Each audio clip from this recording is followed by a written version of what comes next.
Last test we're going to perform is to turn the truck off, just to make sure that the charging stops, and give that a shot. Let's go do that. All right, welcome to this week's episode of Luv Subbin. And this week we are doing part 2 of our DC to DC charger installation. Yes, last week we did the installation on the truck. You can check out that video here. But this week, it's the Airstream side. Yep, let's get to it. Okay, the first step in doing any electrical work on your Airstream ever is, first of all, I take my rings and watch off so that there's nothing there. But I also disconnect power at the source. And because we're going to be working on it anyway, I disconnect battery power. So all power has to be off 120, 12 volt before doing any electrical work. Okay. Let's go ahead and do that. We are going to drill a new hole. We've positioned the hole where we want it to be. I'm going to use a 1 1/8 inch hole dozer. And if there's anything you hate to do is drill a hole in your Airstream. But that's one of the reasons why, you know, having a no belly pan is good. Right. I can observe my beautiful frame too while I'm down there. And we can observe our beautiful carpet from the inside. Yeah. So we're going to go ahead and get that hole drill, show you what it looks like when we're done. And then we'll start feeding wires in. Okay, should be fun. Yep. Or exciting, or both. Eye protection is always good. When you hit the carpet, stop.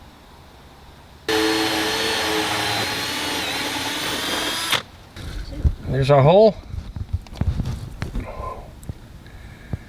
And that's what we'll feed wires through. So the electricity is off. But you can see we have our old carpet that was in the Airstream before we had it redone. Right there is our drill hole. So we're going to be coming up from the bottom because we think the drill hole bit might tear into the carpet. So we're going to see how this goes. I see the carpet moving. Yep, I was poking it.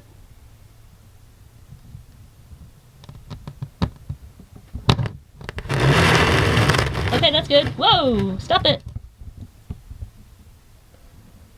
You're in.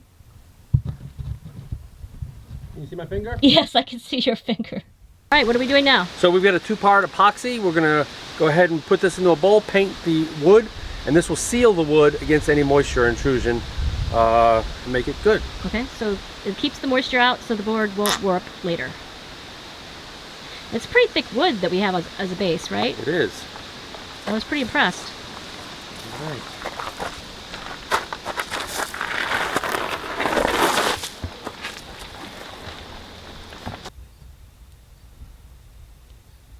So it's probably been about 6 months between when we did the truck side of things and we're now in here in March doing the Airstream side of things. So we've got our Victron Orion isolated 12 volt. I chose the smaller 18 amp. And it's just my theory that, you know, remember, I'm charging a single 75 ampere hour capacity battery. So I don't have a huge battery bank. I don't need all that stuff. So this will run cooler. And I just overall think it's a way to go. As you can see, this is where my front storage compartment is. Yeah, it's not the cleanest right now. One of my projects is to clean up my wiring. So we're going to do that. But for now, this is a combination of Airstream and me. The fuse for my inverter. 1000 watt inverter, which sits there. My smart shunt for the battery monitoring system. And then that's all Airstream stuff. That right there, by the way, just in case you're wondering, that is the solenoid for the battery disconnect. So yeah, let's go ahead and get this thing installed. And so the first thing to do is to locate it. So I think I'm going to locate it right here, which I will show after I screw it in. And then the next step, as with the truck, and I know this will probably be controversial, but we'll see. As with the truck, I have a marine grade 60 amp fuse that will connect to the positive side of the, this will be the output that we'll do first. Okay. And then after that, we'll do the input coming in. Okay. And so yeah, we'll start. So you're just putting in the top 2 screws? Yeah, I'm just going to put in the top 2 just in case for whatever reason I have to take it off. Make things easier on myself. All right, we got that secured. Yep. Now we're going to estimate the location of our fuse. I think we'll go right about there. That way I'll have a direct feed Just make sure you don't have any weird angles because your wire's not going to want to twist too much. Right. Because it's Good heavy point. gauge. So I'm going to mount it this way so that when the breaker's engaged, it goes down. I don't know if that's right or not, but Okay. makes sense to me. So you've estimated the length. You Yep, marked so it we're with. just going to give that a cut. You marked it with a And we're going to use marker. our hydraulic crimper to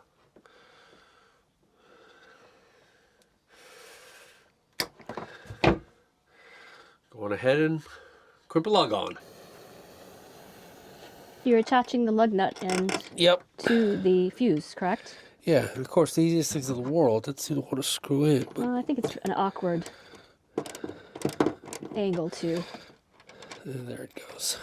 Wire end went into the DC to DC charger, and I think we're going to repeat this thing for the black. Yep. Cindy's at the other end. We're just going to feed down the hole there. Feed the black first.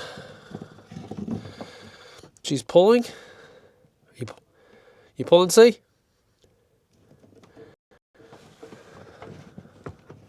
Okay, so we just fed the red wire through and the black wire through Yep. to the outside. Yep, so these are the ones that are going to connect to the batteries. Now we're going to go out and cut those Okay.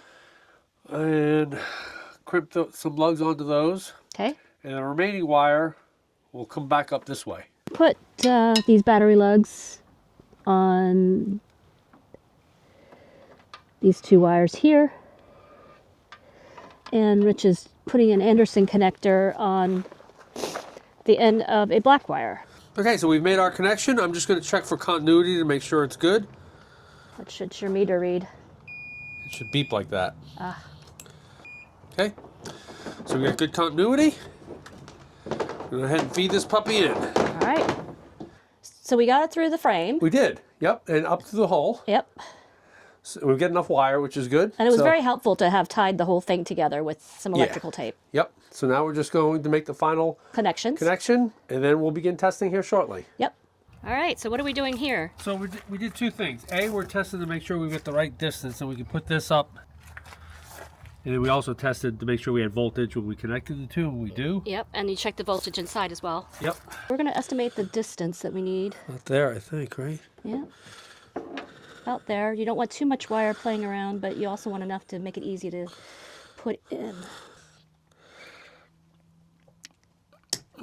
So what just happened? Did you gash yourself? Well, yeah, I poked myself with the scissors stripping it. No, it seems like every project. Every project, you You got have- you until have to- you cut yourself, it's not a project. Exactly. You seem to injure yourself frequently. All right, so we have all the connections done on the box. Yep. And you're just going to be putting the box back in place? Yep. Okay, so in theory it's connected. So now we're going to go through the startup procedure. Okay, what's that? I printed out the startup procedure on the paper there. We're going to go ahead and go through that, see how it goes. All right, so everything's installed. We have connected our Battleborn 75 amp 12 volt battery. And yes, I use Battleborn. No, I'm not getting rid of Battleborn. I spent my entire working career as a battery engineer testing batteries, certifying batteries, and yes, on occasion issuing product recalls. And I see what Will Prowse is trying to do, and I'm not a fan, not on board with them. So that's going to stay there until Airstream or Battleborn issues a recall. Then I'll worry. All right, let's move on. We've tested. Now is the time for the startup procedure. Okay. So we're going to start everything up to make sure it works. So the first thing it says is to give this thing power so that it can connect. We're going to start off by turning on the breaker here. Okay.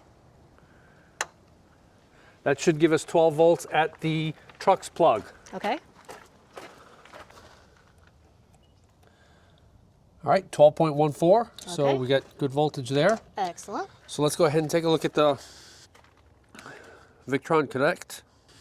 All right, we've got about 90% state of charge on the battery. We've used about 2.7 amps. I was installing our new toilet vacuum breaker. Okay. And I ran the lights just to discharge this a little bit, just so that we could make sure that when we're connected to the truck, Something does happen. it's actually charging. Yep. Remember, we've pulled the fuse from the 7-point plug. Right. So that's an important part. You don't want the 7-point plug still sending juice. You want the charging to become through the DC to DC charger. So that 7-pin plug, the fuse for that has been pulled at the fuse box of the truck. Okay. All right, so let's go ahead and make the connection. The thing to always check for once we make the connection is my electricians would always say sometimes a little smoke needs to be released from the system for it to function properly. So I think they were pulling my leg, but we'll go ahead and so. plug things in and see what happens. Really hope things don't blow up.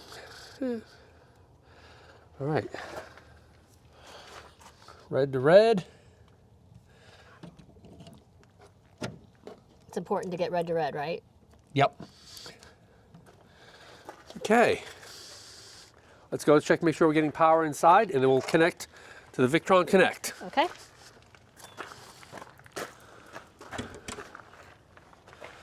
This is very exciting.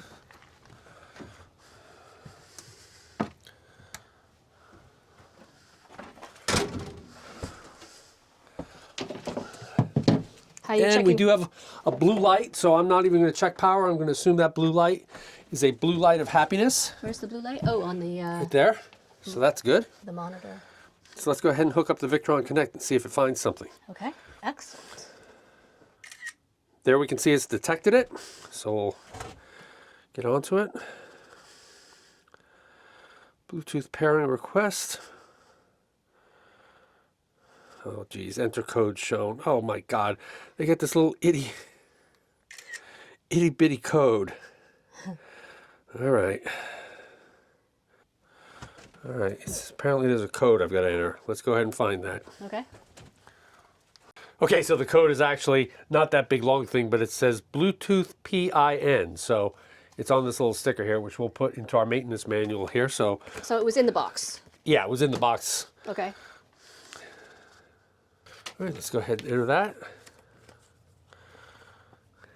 Power supply mode. All right, so that's good. Okay, so it defaulted to power supply mode, and what I want it to be is on charger mode. Now that I'm on charger mode, I can say battery settings. So you can tell what kind of battery you have. Yep. And its factory default is smart lithium. Bulk time. Okay, so that's good. That's what I... So do you tell it how much amperage you have? It does. It has an absorption, a bulk, and a float. Okay. So that all looks good. Factory settings, charger enabled. 14.2 is the absorption voltage. Sounds right. So the float voltage is 13.5. So I think from this, we can connect to the battery. We'll turn the circuit breaker on here. Okay. And then it shouldn't, in theory, start charging until I turn the truck on. Okay. Because supposedly this thing will not charge when your truck is not on. Okay. So that, like, let's say you park the rig and go have lunch or something like that, it's not draining your battery of your truck. Okay. All right, so let's go ahead and try that. Okay. I've taken all my rings off just in case I get zapped. I'll probably right. even put my gloves on. All right, so we've closed the circuit breaker. Inside. Inside, so now it should be enabled. Okay. Charger is disabled due to in-voltage lockout. Engine shutdown detected. Okay, so that's sweet, So it's saying that the engine is not running. which is exactly what it should do. So let's go ahead and start the truck. We'll just double confirm that, looking at the... Okay, so is there anything you need to hook up outside on the battery? Nope, it's all should be good to go. Okay. You have your keys? No, that's a great point. Yes, when I got the truck, I made sure it had key. I like keys, not... Okay, and it's still at 13.2, so it's not charging. It says it's not charging. Everything is working like it should. Let's go get the keys and start the truck. All right, sounds good. All right, now I just happen to be randomly holding this fire extinguisher. And the reason I'm holding this is because, remember, I am not a licensed electrician. I am not a certified RV technician. I'm just a guy installing on his own Airstream a system. And so, you know, do a couple curls while I'm waiting. That's the only reason I have the fire extinguisher. Okay. Hopefully this thing won't blow up.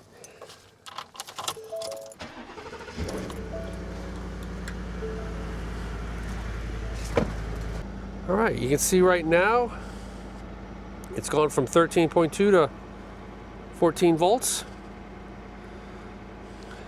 You can see right now it's doing a bulk charge. Battery is charging with maximum current until absorption voltage is reached.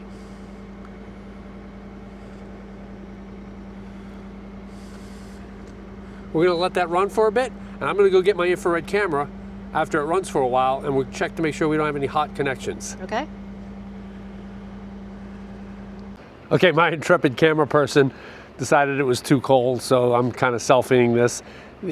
So I did some, as with every good electrical work, you should do thermal imaging. I remember when I worked at our plant, we paid a lot of money once per year to have a thermal imaging company check all of our connections. So I'm going to continue to do that, but it's been running for quite some bit. You can see that it switched over to the absorption charge now.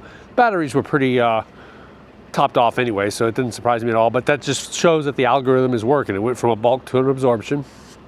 And so I'm looking for, during my thermal imaging survey, I'm looking for anything super hot, anything that looks different. You know, you can see here, you know, they all look a little orange and stuff like that, 50, 60 degrees Fahrenheit. I mean, that's not too bad after running for quite a bit. The connection here, nothing looks anything different than the bumper.